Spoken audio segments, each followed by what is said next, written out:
আসসালামু আলাইকুম রহমতুল্লাহি ওবরকাতুহু। সম্মানিত দর্শক, জামাতের সেক্রেটারি জেনারেল অধ্যাপক মিয়া গোলাম পারওয়ার, সাবেক সংসদ সদস্য, তিনি তার যে নির্বাচনী এলাকা সেখানে একটি বক্তব্য দিতে গিয়ে অনেকটা হাস্যচ্ছলে কৌতুক করতে গিয়ে হাসি মুখে যে কথাগুলো বলেছেন সেটা এখন সারা বাংলাদেশে টক অফ দ্য কান্ট্রিতে পরিণত হয়েছে এবং তার যারা রাজনৈতিক প্রতিপক্ষ সেই প্রতিপক্ষ এটাকে একটা যাকে বলা ইস্যু বানিয়ে ইস্যু তৈরি করে রীতিমতো রাজনীতিতে ঝড় তোলার চেষ্টা করছে। আমরা প্রথম থেকে সবাই যেটা অনুমান করেছিলাম যে জামাতের তো অনেকগুলো টিম আছে, B team, C team, D team. জামাতের অনেকগুলো সংগঠন রয়েছে, গুপ্ত সংগঠন রয়েছে, যারা চেহারা বদল করে, পোশাক বদল করে, চরিত্র বদল করে রাজনৈতিক প্রয়োজনে অনেকটা সামরিক কায়দায় বিভিন্ন রাজনৈতিক দল, সংগঠন, সরকারের বিভিন্ন প্রতিষ্ঠানে তারা ঘাপটি মেরে বসে থাকে বা বসেছিল। এই বিপ্লবের পরে আমরা সচিবালয়, সেনাবাহিনীতে, বিচারালয়, বিশ্ববিদ্যালয় যেভাবে জামাতের লোকদের আধিক্য এবং রীতিমতো অভ্যুদয় দেখেছি, এটা আমরা অনেকে বিশ্বাস করতে পারিনি যে এই দলটির যে প্রস্তুতি কোন পর্যায়ে ছিল। দ্বিতীয়ত, তারা যে ম্যাটিকুলাসলি একটা ডিজাইন করতে পারে, সেই ডিজাইনের প্রেক্ষিতে ডাকসু নির্বাচনে তাদের ভূমিধস বিজয়, রাকসু এবং চট্টগ্রাম বিশ্ববিদ্যালয় সহ অন্যান্য বিশ্ববিদ্যালয়গুলোতে তাদের যে বিজয় ধ্বনি সূচিত হয়েছে, এটা রীতিমতো রাজনৈতিক অঙ্গনে কম্পন ধরিয়ে ফেলেছে। এর কারণ হলো, যেভাবে আপনি চিন্তা করুন, ঢাকা বিশ্ববিদ্যালয়ের সাদিক কায়েম কিংবা ঢাকা বিশ্ববিদ্যালয়ের যিনি বর্তমান ভাইস চ্যান্সেলর, যদি বিশ্ববিদ্যালয়ের রাজনীতি ধরেন, ছাত্র হিসেবে সাদিক কায়ুম কিংবা সেই বিশ্ববিদ্যালয়ের ভাইস চ্যান্সেলর যিনি হয়েছেন তার অবস্থান ধরেন, তাহলে ঢাকা বিশ্ববিদ্যালয়ের ভাইস চ্যান্সেলর পদপ্রার্থী যদি 100 জন লোককে মানুষ কল্পনা করত, বিএনপি, জামাত কিংবা আওয়ামী লীগ, সেই 100 জন নেতার মধ্যে, শিক্ষক নেতার মধ্যে কিংবা বরেণ্য শিক্ষকদের মধ্যে এখন যিনি হয়েছেন এই ভদ্রলোকের কথা কেউ কল্পনাই করেনি। অথচ পুরো দেশ জাতিকে অবাক করে দিয়ে অনেকটা ঝড়ের গতিতে তিনি এসে যেভাবে চেয়ারে বসলেন এবং দায়িত্ব পালন করছেন, এটা পুরো দেশবাসীর জন্য জামাতের একটা শিক্ষা যে লিসেন, ওয়াচ অ্যান্ড এনজয়। শোনো, মনোযোগ সহকারে দেখো এবং উপভোগ করো। আবার সাদিক কায়ুমের আপনি যদি পরিবার ধরেন, চেহারা ধরেন, সুরত ধরেন, তার কর্মকাণ্ড ধরেন, তাহলে অতীতে যারা ঢাকা বিশ্ববিদ্যালয়ের ভিপি হয়েছেন, ভাইস প্রেসিডেন্ট হয়েছেন ছাত্র সংসদের, তো তাদের মতো করে ছাত্রদেরকে যদি আপনি চিন্তা করেন, 1000 ছাত্র যদি একত্র করেন, তার মধ্যে সাদেক কায়ুম পড়ে না।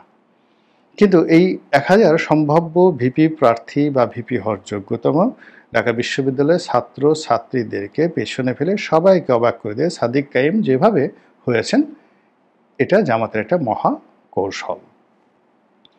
তো কাজেই এখন জামাত সম্পর্কে তাদের যারা প্রতিপক্ষ যে সকল কথাবার্তা বলেন, সেটা হলো এই দলটির পক্ষে সব কিছু করা সম্ভব, সব কিছু করা সম্ভব। তো সেই দিক থেকে আগামী যে নির্বাচন, রাজনৈতিক দলগুলোর মধ্যে বন্ধন, সম্পর্ক, মানে জামাত যে কী করছে বা কী করবে এটা কেউ সিদ্ধান্ত নিতে পারছে না, কেউ এটা বুঝতে পারছে না। তারা হঠাৎ হঠাৎ করে দিক পরিবর্তন করছে, গতি পরিবর্তন করছে। তারা কখনো ডক্টর মোহাম্মদ ইউনূসের খুব কাছাকাছি চলে যাচ্ছে, আবার অভিমান করে চলে আসছে, মনে হচ্ছে এই বোধ হয় ডক্টর ইউনূসের সঙ্গে তাদের সম্পর্ক খারাপ হয়ে গেল। আবার তার 2 দিন পরে ডক্টর মোহাম্মদ ইউনূসের সঙ্গে তাদের সেই যে কী দহরম মহরম সম্পর্ক। একইভাবে এনসিপির সঙ্গে এই তাদের বন্ধুত্ব, এই তাদের শত্রুতা, এটা শুরু হয়েছে গত 8-9 মাস ধরে। এখানে এনসিপি যে সকল নেতৃবৃন্দ রয়েছেন বা সরকারি যে সকল ছাত্র প্রতিনিধি রয়েছেন, তারা বিভিন্ন সময় জামাতের বিরুদ্ধে নানা রকম বিষোদ্গার করেছেন। আবার বিষোদ্গার করার পরে একটু পরে যখন জামাতের শীর্ষ নেতাদের সঙ্গে তাদের দেখা সাক্ষাৎ হচ্ছে, অ্যাজ ইট ইজ মনে হচ্ছে তারা তাদের জন্মদাতা পিতার সঙ্গে দেখা করেছেন। ওইভাবে সম্মান মর্যাদা নিয়ে হাত কাছুমাছু করে তারা জামাতের নেতাদের সামনে দাঁড়িয়ে থাকছেন। আর অন্যদিকে সালাউদ্দিন সাহেবের মতো লোকের কটাক্ষ করে এনসিপির নেতারা যেভাবে কথাবার্তা বলছেন, বা সামনে সামনে যখন দেখা হচ্ছে নাহিদ সাহেব বা যাকে বলা হয় নাহিদ সাহেব বা সালাউদ্দিন সাহেব, তারা যেভাবে হ্যান্ডশেক করছেন, সেই তুলনায় যদি আপনি দেখেন জামাতের আমির গুলাম পরওয়ার কিংবা ডক্টর আবদুল্লাহ তাহের, ওনাদের সঙ্গে যখন নাহিদ বা অন্য যারা মানে এনসিপির শীর্ষ নেতৃত্ব রয়েছেন, তারা যখন কোলাকুলি করছেন, হ্যান্ডশেক করছেন, আপনি সেখানে দেখবেন যে সর্বোচ্চ আনুগত্য, সর্বোচ্চ ভক্তি শ্রদ্ধা তারা প্রদর্শন করছেন এই জামাতি নেতাদের প্রতি, অনেকটা বাপ্পায়ের মতো। তো এইবার যে বারবার শুধু তাদের মধ্যে দ্বন্দ্ব হচ্ছে, সংঘাত হচ্ছে, আবার একটু পরে মিল হয়ে যাচ্ছে। এখন এটা কি অভিনয়? এটা কি নাটক? এটি কি বিএনপিকে বিভ্রান্ত করা? এটি কি ডক্টর মোহাম্মদ ইউনূসকে বিভ্রান্ত করা? এটিকে জাতিকে বিভ্রান্ত করা, নাকি সত্যিকার অর্থে এদের মধ্যে দ্বন্দ্ব এবং সংঘাত আছে? এগুলো নিয়ে আমরা আসলে কনফিউজড। আমরা এনসিপিকেও বিশ্বাস করতে পারছি না, জামাতকে বিশ্বাস করতে পারছি না, এবং ডক্টর মোহাম্মদ ইউনূস, তাকে তো প্রশ্নই আসে না। এই হলো বাস্তবতা।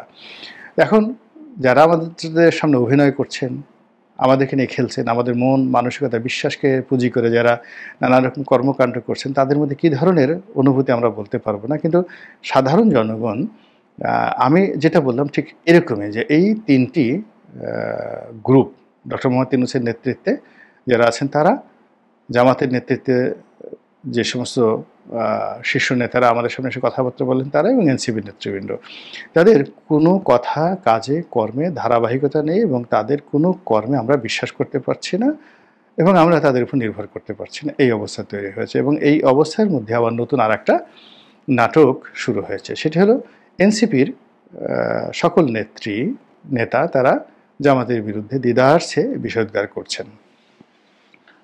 এখন এই বিষোদ্গার হতে পারে বিএনপিকে এনসিপির দিকে এগিয়ে এনে, এনসিপি যখনই আসবে, সঙ্গতি কারণেই বিএনপি তার যারা ঘনিষ্ঠ ছোট ছোট রাজনৈতিক দল, তাদের প্রতি তারা উদাসীন হয়ে পড়বে, অনেকে অপমানিত বোধ করবে, এবং অনেকের সঙ্গে তাদের দূরত্ব তৈরি হবে। এবং নির্বাচনের এই শেষ মুহূর্তে, অর্থাৎ দেখা গেল যে সুন্দরী একজন রমণী আপনাকে আকর্ষণ করছে, সে মূলত আপনার সাথে প্রতারণা করবে, কিন্তু আপনি তার লোভে আপনার ঘর সংসার সব কিছু ছেড়ে দিয়ে বৈরাগী হয়ে গেলেন, দুদিন পরে সুন্দরী আর নাই।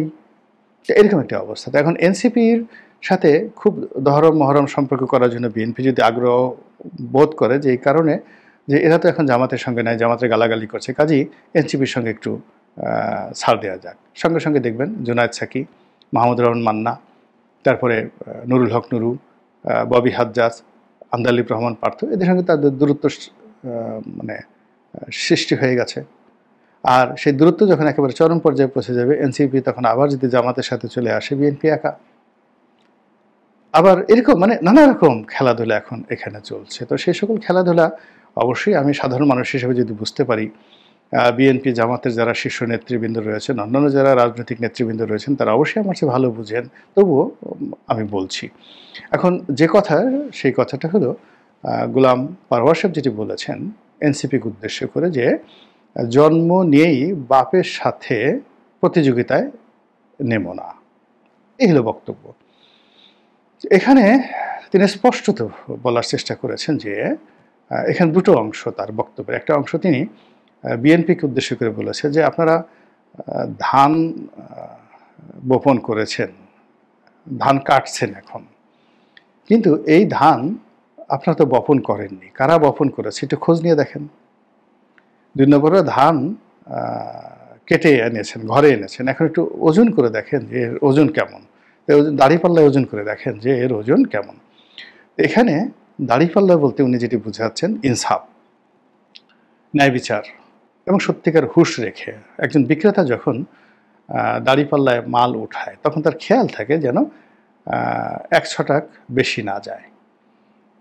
আর যিনি কেনেন, তিনি সর্বোচ্চ চেষ্টা করেন যে অংশে বাটখারা রয়েছে সে অংশে যেন ওজন বেশি না হয়, এবং তাকে যেন ঠকানো না হয়।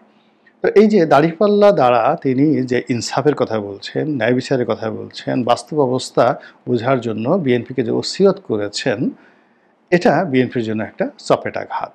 কিন্তু এটা ভাইরাল হয়নি।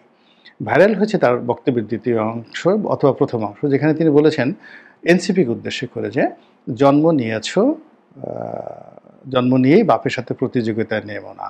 জামাতের সঙ্গে প্রতিযোগিতা করতে হলে আরও বহু বহু পথ তোমাদেরকে যেতে হবে।